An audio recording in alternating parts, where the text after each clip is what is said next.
நீங்க பண்ற ஃபுட் பிசினஸ்ல நிறைய செலவு ஆகுதா? இன்ஃபினிட்டி ஃபுட் அகாடமில உணவு தொழிலை கத்துக்கிட்டு யாருக்கு வேண்டுமானாலும் ட்ரெயின் பண்ணலாம். சம்பளத்தை லட்சக்கணக்கில் மிச்சப்படுத்தலாம்.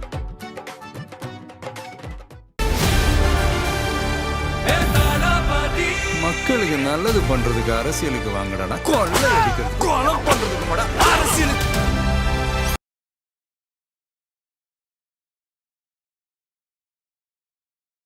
இப்போ பாஜக நிற்கிற தொகுதிகள் பாஜகவே ஜெயிக்காது. ஏன்? அங்கே தொண்டர்களே இல்லை. இதை எடப்பாடி கச்சிதமா இப்போ நேருவை எதிர்த்து பாசன் தாமரை நிற்குது. நேரு ஜெயிப்பாரா, தாமரை ஜெயிக்குமா? நேரு தான் ஜெயிப்பார். அப்போ அதிமுக வெற்றி பெறாத தொகுதிகள் நேரு எதிர்த்து அதிமுக ஜெயிக்க முடியுமா? ஜெயிக்க முடியாது. அப்போ நேரு தொகுதியை தாமரை தள்ளி விட்டார். ஆனால் இப்போ எடப்பாடியை பொறுத்த வரைக்கும் 100 புதுமுக வேட்பாளர்கள் பட்டியல் தயார். அதுக்கு முன்னோட்டம் தான் இந்த பழையவர்களுக்கெல்லாம் கொடுத்தாச்சு, செட்டில் பண்ணி வச்சாச்சு. ஆமாம், உங்களுக்கு உங்கள் கதை முடிஞ்சது, உங்கள் அக்கௌண்ட்டுக்கு போட்டாச்சு. நீங்கள் அடுத்த அக்கௌண்ட் பற்றி கவலைப்படாதீங்க. தேர்தல் அறிக்கை என்பது நீங்கள் புதுப்படம் சினிமா ரிலீஸ் ஆகிற மாதிரி ஒரு வாரம் பரபரப்பாக எல்லாம் பார்ப்போம். அதுக்கப்புறம் முடிஞ்சது, அப்புறம் முடிச்சது. அதே தான். அப்போ இந்த வாக்குறுதிகளால் மக்களை கவராது. மக்கள் அதெல்லாம் காது கொடுத்தே வாங்கலாம். அரசியல் கட்சிகள் தங்களை திருப்திப்படுத்திக் கொள்வதற்காக தேர்தல் வாக்குறுதிகளை அள்ளி அள்ளி கொடுப்பாங்க, அள்ளி அள்ளி கொடுப்பாங்க. ஆனால் அதோட தேர்தல் முடிந்த பிறகு அது மறக்கடிக்கப்பட்டு விடும்.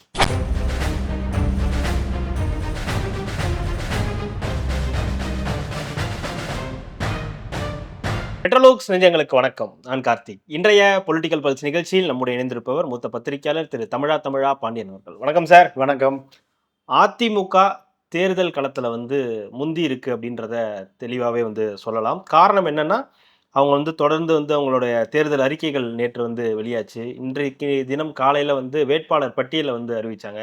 அப்புறம் மதியம் எந்தெந்த தொகுதிகள், யார் யாருக்கு எந்தெந்த தொகுதிகள் அப்படின்றது முதற்கொண்டு அறிவிச்சது இல்லாமல் இன்றைக்கே பிரச்சாரத்தையும் எடப்பாடி பழனிசாமி அவர்கள் தொடங்கிட்டார். மயிலாப்பூரில் தமிழிசை சவுந்தரராஜன் அவர்களை வச்சுக்கிட்டு இன்னும் வேட்பாளர் அங்கே அதிகாரப்பூர்வமாக தமிழிசை சவுந்தரராஜனை அறிவிக்கலை. ஆனால் அதற்கு முன்னாடியே அங்கே அவங்க பேச ஆரம்பிச்சிட்டாங்க. அதிமுக களத்தில் இப்படி முந்திரத்துக்கான காரணம் என்னவா இருக்குது? இல்லை, இப்போ அதிமுகவை பொறுத்த வரைக்கும் முன்னணி பாஜக அதிமுக கூட்டணியில் பாஜக அதிமுகவை விரட்டுகிறது, மிரட்டுகிறது. அதிமுகவை பாஜக கபலீகரம் செய்கிறது. இப்படியான பல விமர்சனங்கள் அதிமுக மீது எடப்பாடி தலைமை மீது ஒரு அதிருப்தி உருவாக்கக்கூடிய ஒரு செயற்கையான ஒரு பிம்பம் உருவாக்கப்பட்டது. இதை உடைக்க வேண்டிய தேவை எடப்பாடிக்கு வந்தது. திமுக காங்கிரஸ் கூட்டணியில் 28 சீட்டு, 40 சீட்டு அபிஷா விரட்டுகிறார், 45 சீட்டு, 50 சீட்டு, 117 3 பேருக்கு. விஜய் நான் கட்டுப்பாட்டில் வைத்துக் கொள்கிறேன். அதிமுக 117, பாஜக விஜய் 117, இப்படியெல்லாம் செய்தி வந்தது. அப்போ அதிமுகவை எடப்பாடி பாஜகவிடம் அடகு வைத்து விட்டார், இப்படியெல்லாம் செய்தி வந்தது. ஆனால் பாஜக அதிமுக கொடுத்த சீட்டு 27, திமுக காங்கிரஸ் கொடுத்த சீட்டு 28. அதை விட ஒரு சீட்டு கம்மியாக கொடுத்து பாஜக என்னுடைய கட்டுப்பாட்டில் இருக்கிறது என்று வெளியே காமிக்க வேண்டியிருக்கு. ஆனால் அது 2024 வாங்கிருக்கு. இது 2021 அவங்க 4 தொகுதி தான் ஜெயிச்சாங்க. அவங்களுக்கு 27 தொகுதி கொடுத்தது எப்படி சாணக்கியத்தனமாக மாறும்? அது இல்லாமல் ஜி.கே. வாசன் அவர்கள் அவங்களுடைய 5 தொகுதியும் தாமரையில் தான் போட்டி போடுது. அப்போ 32 தொகுதியை கொடுத்துட்டாரே அப்படின்ற ஒரு பேசு பொருள் இருக்குல்ல? இல்லை, அது ஒரு பக்கம் இருந்தாலுமே எடப்பாடி எதிர்காலத்தில் பாஜக தன்னை ஒன்றும் செய்து விட முடியாதபடி அதிகமான ஒரு 170 சீட்டுக்கு மேலே அதிமுக தொங்கு சட்டசபை பார்டரில் ஜெயிச்சு வரும். அப்போ கூட்டணி கட்சி சின்ன கட்சிகள் எல்லாம் தாமரை சின்னத்தில் நிற்க வைப்பதன் மூலம் பாஜக மகாராஷ்டிராவை போல, ஏக்நாத் ஷிண்டேவை போல ஆக்டோபாஸ் கரங்களால் எடப்பாடியை பாஜக விழுங்கிவிடும், இப்படியெல்லாம் சொன்னாங்க. இப்போ பாஜக நிற்கிற தொகுதிகள் பாஜகவே ஜெயிக்காது. ஏன்? அங்கே தொண்டர்களே இல்லை. இதை எடப்பாடி கச்சிதமா இப்போ நேருவை எதிர்த்து பாசன் தாமரை நிற்குது. நேரு ஜெயிப்பாரா, தாமரை ஜெயிக்குமா? நேரு தான் சரி. அப்போ இதெல்லாம் எடப்பாடியுடைய சாதுரியம் தான். அதாவது இந்த 5யும் அவங்க தாமரையில் போட்டி போகிறது அவருக்கு சாதுரியம். ஆமாம். ம். அதிமுக வெற்றி பெறாத தொகுதிகள் நேரு எதிர்த்து அதிமுக ஜெயிக்க முடியுமா? ஜெயிக்க முடியாது. அப்போ நேரு தொகுதியை தாமரை தள்ளி விட்டார். அவருக்கு எப்படியாவது 118 வரணும். 118 அதுக்கு ஜி.கே. வாசன் என்ன பண்ணாரு? அது பாஜகவை சொல்லலாம் பரவாயில்ல, ஜி.கே. வாசன் என்ன பண்ணாரு? ஜி.கே. வாசன் பாஜகவுடைய முகம். அதனால அவரு நீங்க அவருக்கு ஒரு ரெட்டை இலையை கொடுத்து அவர் அந்த இடத்துல நிக்க வச்சிருந்தா அது இன்னொரு சாதகமா இருந்திருக்குல்ல. 171க்கு 175 176 போட்டி இருக்கலாம் இல்லையா? அதுதான் இப்போ தமிழ்நாட்டில் அதிமுக தானே பெரிய கட்சி. பெரிய கட்சி. வாசனை பாஜக பக்கம் தான் இருப்பார், அதிமுக பக்கம் வரமாட்டார். விசுவாசம் பாஜக பக்கம் தான். பாஜக தான் அவரை பல முறை அவரை மத்திய அமைச்சராக்கி வச்சிருந்தது.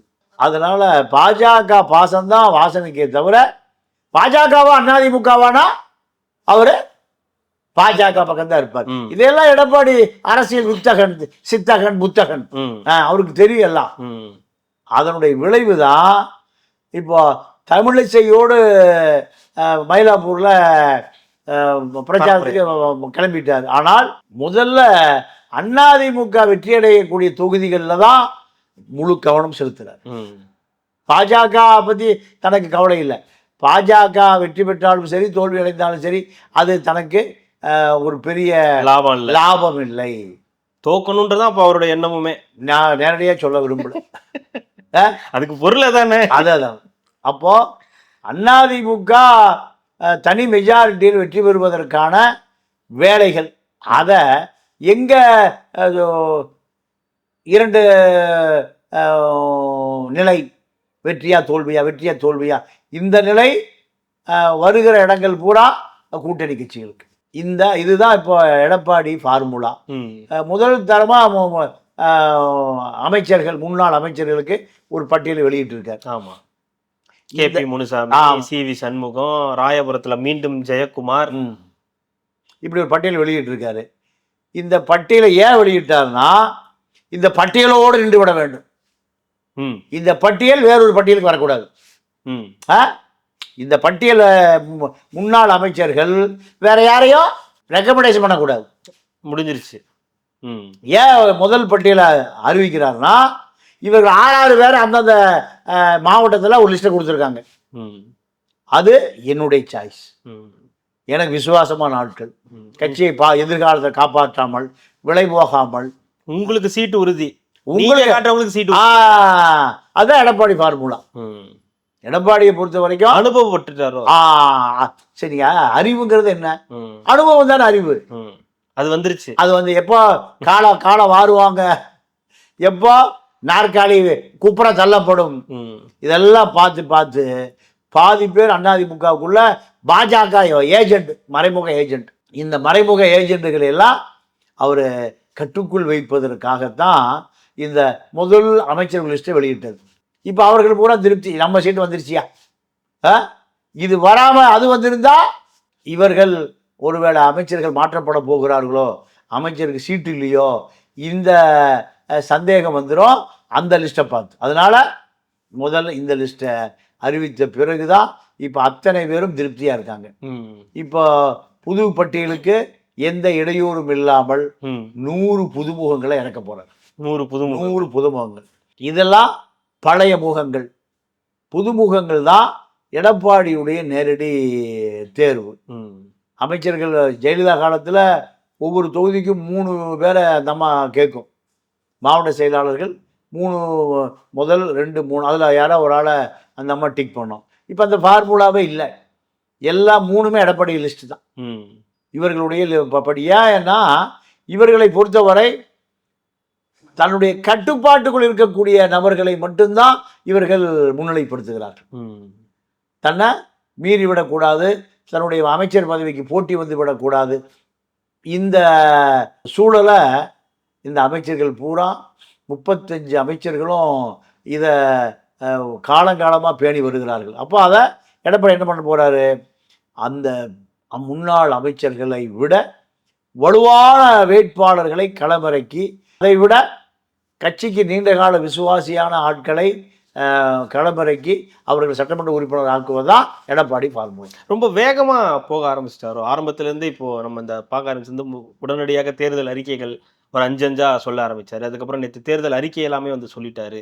இப்போ உடனடியாகவே களத்துல இறங்கி பிரச்சாரத்துக்கு போயிட்டாரு அப்படின்றத இந்த வேகம் அப்படின்றது எதை குறிக்குது? ஏன் இவ்வளவு வேகம் அப்படின்றது? இல்லை, அது என்ன காரணம்னா திமுக தரப்பு மீடியா வலுவா இருக்கு.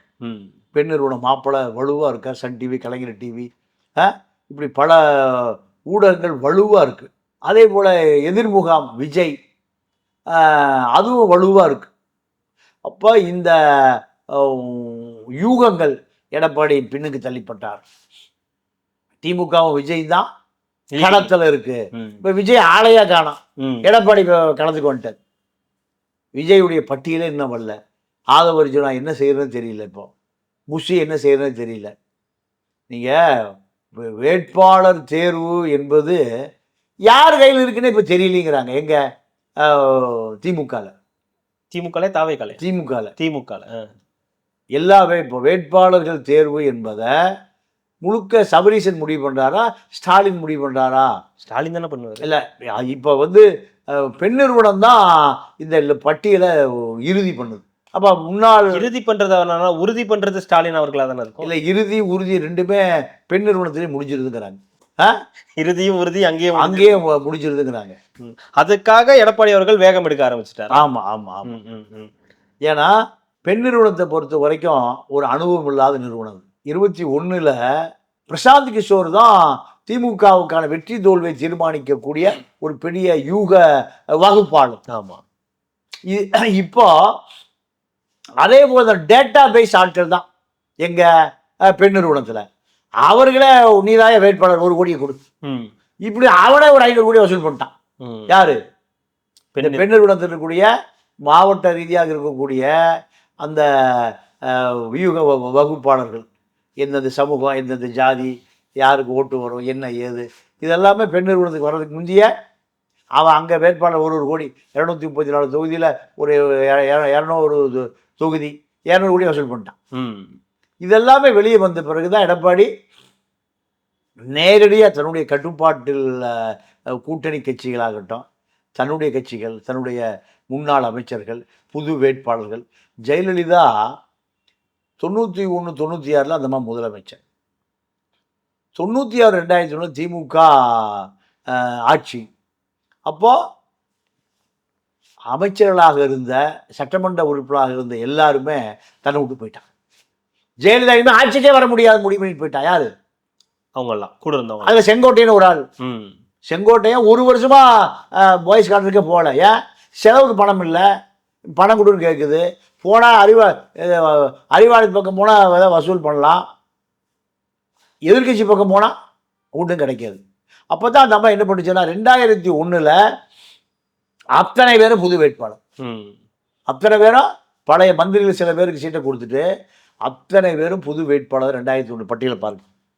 இப்போ அதே நிலைமைக்கு இப்போ எடப்பாடி தள்ளப்பட்டு விட்டார். ஏன்? பழைய ஆட்கள் பூரா அந்த அமைச்சர்களுக்கு தான் விசுவாசமான ஆட்கள். அவர்கள் பூரா எப்போது வேண்டுமானாலும் விளைவுவதற்கு தயாரான ஆட்கள். அதனால தான் ஜெயலலிதா ஃபார்முலா 2001 2006 தேர்தலில் ஒரு 75% புதுமுக வேட்பாளர்கள் தான் சட்டமன்றத்துக்கு வந்தாங்க. அதே போல தான் இப்போ எடப்பாடி இந்த பட்டியலுக்கு பிறகு வரக்கூடிய வேட்பாளர் அத்தனை பேரும் புதுமுக வேட்பாளர்கள். அத்தனை பேரும் முதல் முறையாக சட்டசபையை பார்ப்பவர்கள். எடப்பாடியும் முதல் முறையாக பார்ப்பவர்கள். எடப்பாடியுமே முதல் முறையாக பார்க்கக்கூடிய நபர்கள் தான் கட்சியில் விசுவாசிகளாக உண்மையான இருந்தவர்கள். எதிர்காலத்தில் அதிமுக எடப்பாடி, எடப்பாடி அதிமுக, எந்த சூழ்நிலையும் யாரோடும் தொடர்பு இல்லாத ஆட்களை தான் எடப்பாடி பட்டியல் எடுத்திருக்காரு. ஏன்னா ஆட்சியில் இருந்த பொழுது மாவட்ட செயலாளர்கள் 45 எடப்பாடி டபுள் ஆக்கினார். எவ்வளவு? 90 ஆக்கினார். இந்த 45 பேர் எடப்பாடியுடைய விசுவாசிகள். அந்த 45 பழையவர்கள், புது 45 இவருக்கு ஆட்கள். இதை பார்த்து நீங்க மாவட்ட செயலாளர்களை எடப்பாடி மிரட்ட ஆரம்பிச்சாங்க. மாவட்ட செயலாளர் பிளஸ் முன்னாள் மந்திரிகள் செங்கோட்டையன், வேலுமணி, தங்கமணி, வீரமணி, ஹெல்த் விஜயபாஸ்கர், இப்படி எல்லாருமே இந்த மாவட்டத்துக்கு நீங்கள் அரசியல் பண்ணாதீங்க, நாங்கள் கொடுக்க லிஸ்ட்டை கொடுங்க, அதை பண்ணுங்க, நீங்கள் ஆளை போடாதீங்க. அதில் தானே ஓபிஎஸ், செங்கோட்டையன், வேலுமணி, தங்கமணி அத்தனை பேர் இப்போ விரக்தி விளிம்புக்கு போனது அதுதானே. செங்கோட்டையன் வெளியில் போனது, ஓபிஎஸ் வெளியே போனதெல்லாம் அதுதான். பல செங்கோட்டையர்கள் பல ஓபிஎஸ் வெளியே போவதற்கு தயாராக இருந்து சுதாரித்து கொண்டு தக்க வச்சுக்கிட்டாங்க. ஆனால் இப்போ எடப்பாடியை பொறுத்த வரைக்கும் 100 புதுமுக வேட்பாளர்கள் பட்டியல் தயார்.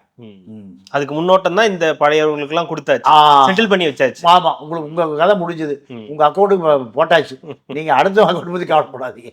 இப்படி செட்டில் பண்ணதுக்கு காரணம் எடப்பாடி ஒரு ஜெயலலிதாவுடைய தந்திரத்தை பயன்படுத்துகிறார். இன்னொரு பக்கம் வந்து நேற்றைய இந்த தேர்தல் வாக்குறுதிகள் ஏற்கனவே நிறைய கொடுத்திருந்தாரு. மகளிருக்கு 2000 கொடுக்க போறோம், நகர பேருந்துகள்ல ஆண்களுக்கும் இலவச பேருந்து, இந்த மாதிரி நிறைய விஷயங்கள் கொடுத்தார். நேற்று வந்து புதுசா இறக்கப்பட்டது ஃப்ரிட்ஜ். ஆமாம், பெண்களுக்கு வந்து குளிர்சாதன பெட்டி வந்து கொடுக்கப்படும் அப்படின்னு சொல்லியிருக்காங்க. இது எப்படி பாக்குறீங்க? மீண்டும் இந்த மாதிரி பொருட்கள் இலவசம் அப்படின்ற ஒரு இடத்துக்கு அதிமுக நகர்ந்திருக்கு அப்படின்றத இப்போ இவங்க இப்படி சொன்னாங்கன்னா அவங்க அதுக்கு ஏத்தாப்புல அவங்க ஒன்று சொல்லுவாங்க இல்லையா திமுக. இந்த ஃப்ரிட்ஜ் சொன்னது எப்படி பார்க்குறீங்க? இல்லைங்க, அதாவது இப்போ தேர்தல் அறிக்கை என்பது 10,000 ரூபா வீட்டுக்கு மாதம் கொடுக்கறதாக ஒரு அறிவிப்பு வந்தது. வந்த உடனே இந்த கஷ்டப்படுறவங்களுக்கு 10,000 அட்டைக்கு.